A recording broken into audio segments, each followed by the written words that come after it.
people like me. You need people like me so you can point your f***ing fingers and say, that's the bad guy. The undisputed super featherweight champion of the world, Alicia, the Bumgarner. That's the bad guy. That's the bad guy. That's the bad guy. That's the bad guy.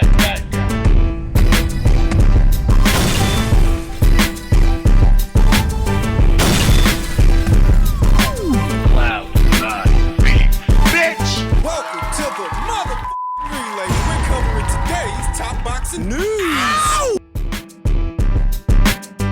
Okay, we'll start with this. Former unified minimum weight champion Yokasta Valle took to her social media and stated, "I'm very excited to announce that my next fight will be at the Liberia Livestock Chamber, sharing the ring with my sister, Naomi Valle, this coming November 1st. They're going to be boxing on the same show, not against each other. A never-before-seen spectacle where we will combine the traditions of the province with an excellent boxing billboard. I hope to count on the support of all the nice people of Guanacanaste to make this night something unforgettable by showing the world through ESPN Knockout how to support Costa Rica on the way to the rematch. Getting closer every day, this will be something big. Let's go all in." What rematch? The Sinicia Estrada rematch? We'll get to that. This fight will be a tribute to Don Regulo Eras Chavarria, who dedicated his life to the sport of boxing, always sought the development of the boys of the Canton. Thank you, Don Regulo. I hope you can accompany us to give him your deserved applause. There has been nothing to suggest that there would be a second fight between Yokasta and Sinicia from the Sinicia side of things. I've heard Sinicia make no mention of fighting Yokasta again. No mention of a rematch. The only one talking about a rematch is Yokastia, likely as a marketing strategy, a marketing tool to further sell her fights to her audience with the expectation that she'll get the chance to run it back. I don't think Sinicia and I don't think Top Rank are going to give it to her. Nope. A few weeks ago, I heard a blurb that Sinicia Estrada would be moving up in weight in her very next fight to take on Argentina's own Evelyn Bermudez for her 2 alphabet titles. So all this talk about a rematch from Yokastia, Don't get your hopes up. and that's not saying that a rematch isn't warranted, because it is. Their fight turned out to be a lot more competitive than I thought it would be. So there's a precedent for a rematch, but that doesn't mean it's going to happen. Yokasta Valle sports professional record of 31 wins with 3 losses, no draws, 10 knockouts, having never been knocked out in 34 professional bouts across 3 weight classes. The fight that she's about to have early next month in her native Costa Rica will come against Jocelyn Fernandez, veteran fighter, journeywoman, gatekeeper, that sports professional record of 15 wins with 5 losses, no draws, 8 knockouts, having been knocked out 4 times in 20 bouts. I think Yokasta is gonna knock her out. Jocelyn Fernandez was last in action in July of this year opposite the ring Erica Bolivar, who she beat by way of a unanimous decision. She's actually fought 3 times already this year. This fight with Yokastia will be her 4th. She's fought 3 times, she's won 3 times, so she's gonna be as sharp as she can be. Yokastia has been just as active. She fought Sinicia Estrada in March, then rebounded off the loss in July. Now she's coming back in November. In Yokastia's last fight, back in July against Ramandeep Kaur, she managed to score a second-round TKO stoppage. Yokastia, at least historically, has not been a very big puncher. She's been prolific, busy within a round, throwing punches in bunches, but she's not been a knockout merchant. So if she's starting to score knockouts, I happen to think it has everything to do with who's training her now. Panda Nahar. Same guy that used to train Subriel Matias, same guy that currently trains William Zepeda. He also trains Yokasta Valle. She's already a very busy puncher within a round. What I think Panda Nahar is helping her do is muster up more power, land with more authority, do a little bit more punch picking instead of throwing just to throw because you're there and so is your opponent. Pick your punches better. I think that's what helped her stop Ramandeep Kaur in her last fight, and I think that's what's going to help her stop Jocelyn Fernandez. In the rematch? At this point, it's just a marketing angle, a marketing strategy. Yokasta wants to galvanize her fans in the hopes that there will be a second fight, knowing that it isn't likely. There's a precedent for one, and I understand that, but Senicia said it immediately after the fight. She's done at minimum weight. There is no unfinished business. So if what Yokasta wants to do is lure Senicia into a rematch, she'll likely have to move up to light flyweight, follow her up there, while Senicia fights Evelyn Bermudez. She can fight Jessica Neri Plata for her 2 alphabet titles, and if she wins, they can do it all over again at a higher weight. No, I don't think that's what her plan is. I don't think that's what she's actually going to do, which is what makes all this rematch talk a marketing strategy. She's gonna stick it out in the minimum weight division. Wait for those alphabet titles to go vacant, at which point she can pick one or some of them up. She'll have the run of the place, because without Senicia Estrada there, Yokasta is the best in show. She knows that. So look for the ring return of Yokasta Valle early next month when she will fight for the 3rd time this year. Men's junior middleweight news ahead of tonight's junior middleweight title fight. Veteran fighter, Hall of Fame inductee Hostia. Tszyu didn't want son to test Australian, Russian loyalties. Tszyu wanted his son Tim to avoid fighting a Russian until learning that a world title was again at stake. On Saturday, at the Caribe Royale in Orlando, Florida, the 29-year-old Tszyu will challenge Bakhram Murtazaliev for the IBF title and move on from his first professional defeat. His father, Kostya, the retired junior welterweight and Hall of Fame inductee, will be present at one of Tim's fights for the first time since the occasion of his professional debut. The Russian-Australian Kostya now lives in Moscow, and Murtazaliev, 31, is from Grozny and has become one of Russia's leading fighters. Kostya's faith in his son's abilities contributed to his concern that it is a Russian he is preparing to fight. But after watching from afar when Tszyu lost his WBO title to Sebastian Fundora in March, he recognizes that the opportunity represented by Murtazaliev was too good to dismiss. I've spoken to him about him. My dad wasn't too keen on me fighting a Russian at first, just because it's a Russian and because of my dad's background. Tim Tszyu told Boxing Scene, but when he found out it's for a world title, it doesn't really matter who's in front of you, what nationality, you're just trying to take him out. I don't like all of this. I'm not gonna fight a guy the same nationality as me. What is that about? You know, like when Canelo said he didn't want to fight another Mexican national like himself, I didn't really like that. Thankfully, he didn't stick to it. He fought Jaime Munguia in what was an entertaining fight, an entertaining night. I don't like this idea that fighters are gonna hold off on fighting other fighters from the same place as them. I mean, what's that about? What do you want to slap dicks in the forest and go skinny dipping with each other? Get in there! He throws certain shots quite uncomfortably, so I think that represents a tremendous task. He's awkward. He's got little holes to exploit with certain punches. I think he's open to getting hit. I can't really comment yet on whether or not he's a tougher fight than Fundoria because I haven't really seen him in a dogfight yet, you know? I don't think he's fought anyone yet. Some validity to that observation from Tim. The best guy that Bakhram Murtazaliev has fought so far is an aged Jack Culkay who was beating him up until the later rounds, and he got caught, he got stopped. But you want to pay attention to what happened in the buildup of the stoppage. He was catching Bakhram Murtazaliev with counters and hard punches with some regularity in between Bakhram's punches. That this guy offensively, he's all right, but defensively, he's lacking. So a younger fighter, a fresher fighter with more power than Jack and a bit more height and a bit more length than Jack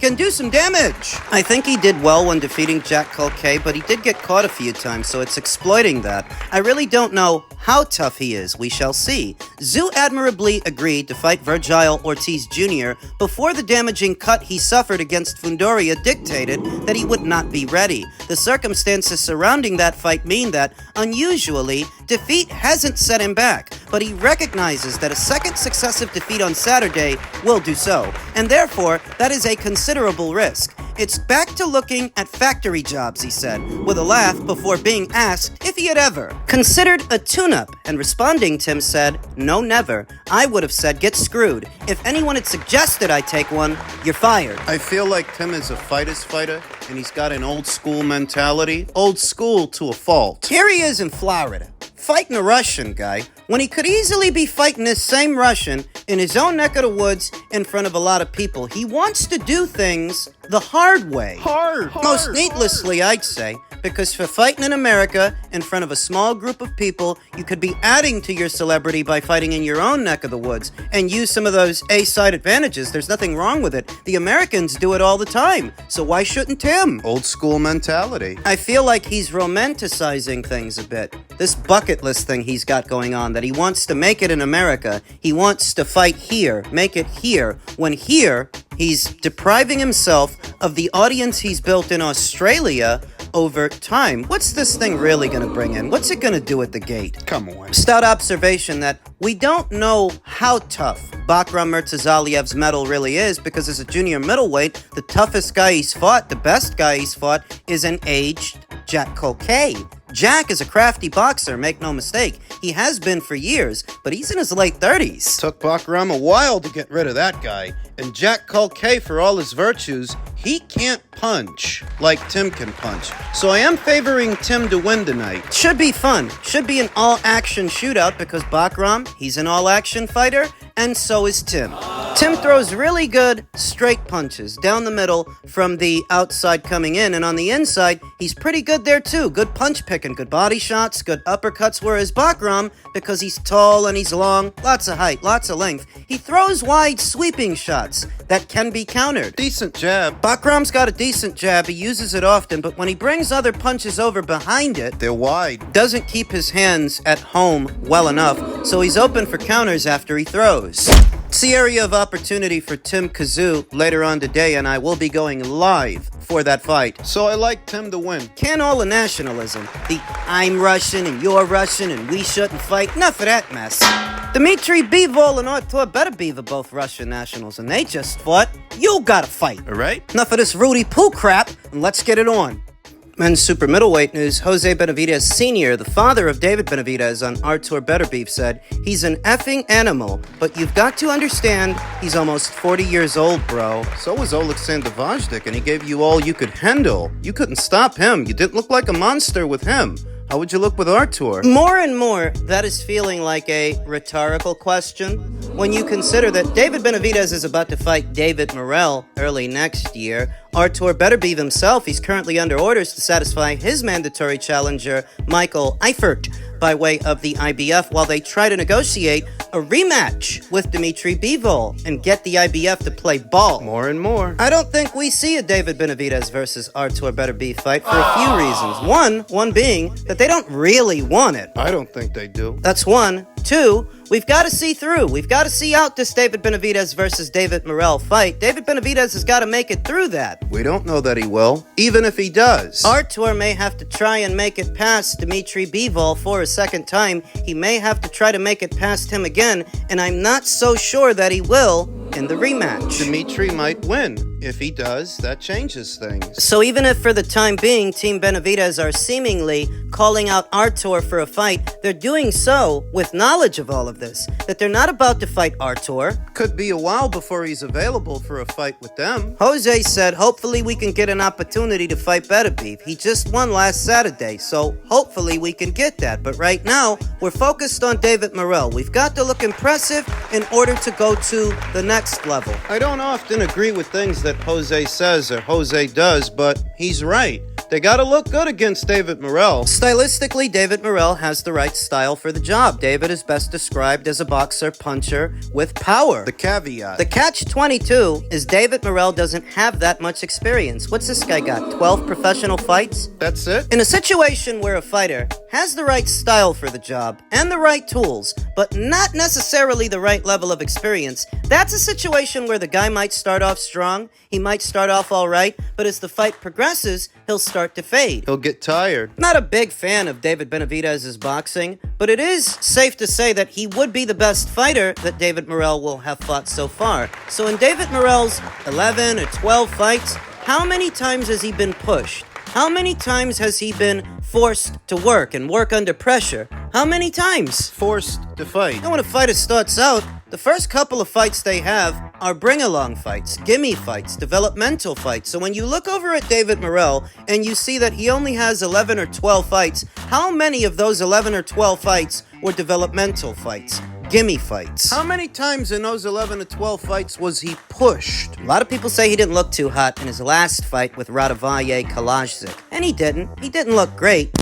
Saving grace is that even if he didn't look good against Radavalle, David Benavidez don't fight nothing like Radavalle. When Radavalle makes himself a tricky target, a moving target, David Benavidez is the opposite. You don't have to chase him, you don't have to find him, he'll come find you. So the question is, When he does, will David Morrell be able to handle it? Will he be able to handle the pressure? Because that's what David Benavidez is. He's a pressure fighter. He's not a thinker, he's not a mover, he's not a jabber, he's not a boxer. He's a pressure guy. can David Morrell handle the pressure? He's somewhat painted himself into a corner because for the better portion of the last 2 years, he's been calling for this fight. He says that he wants it. Once again, they're competing at the same weight. They're both at light heavyweight now. It's in front of you. What are you going to do?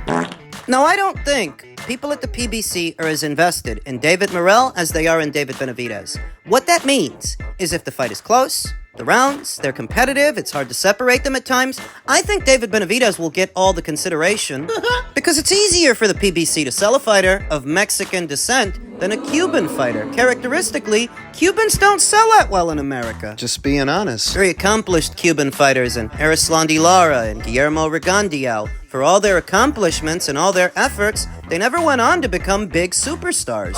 Anybody familiar with today's boxing landscape knows that the Mexican-American fight fan moves the needle. The Mexican-American fight fan is in many ways the lifeblood of the sport today here in America, and thus, it's easier to sell a fighter of Mexican descent. Than a Cuban one. Push comes to shove, David Benavidez might get all the consideration. So what that means is David Morrell needs a knockout. He's got to stop him. Unless we're talking about a complete shutout that goes to the cards, where David Morrell is beating this guy from pillar to post, ragdolling him every single round. It's the only way he wins a decision. So how likely do you think that is? I think he needs a knockout. PBC are making this fight after having marinated it for 2 years. I can't say that 2 years later it's any bigger than it was. What is supposed to be a segue to an Artur Beterbiev fight that I don't think is going to happen. Why did David Benavidez finally come around to fighting this fighter? Maybe it's because the PBC don't have that many options for this guy to begin with. At light heavyweight, besides these two, what else do they have going on? It's not like David Benavidez can make 168 anymore. He can. I don't think he had much of a choice but to campaign as a light heavyweight moving forward. But the problem is, the PBC don't have a lot going on up there. All they've really got is David Morrell. Things are going to get interesting if David Benavidez wins. Things are going to get interesting afterwards because afterwards, the only options he's going to have as a light heavyweight, the best options, are going to be with other people's fighters. Whether it's Dimitri Bivol or Artur Beterbiev, maybe some of those Brits and Anthony Yarde and Lyndon Arthur, Joshua Buatsi. Dan Aziz. Things are going to get interesting. Because neither the PBC or America as a market has the run of the place at light heavyweight. That's one of the more international weight classes, international divisions.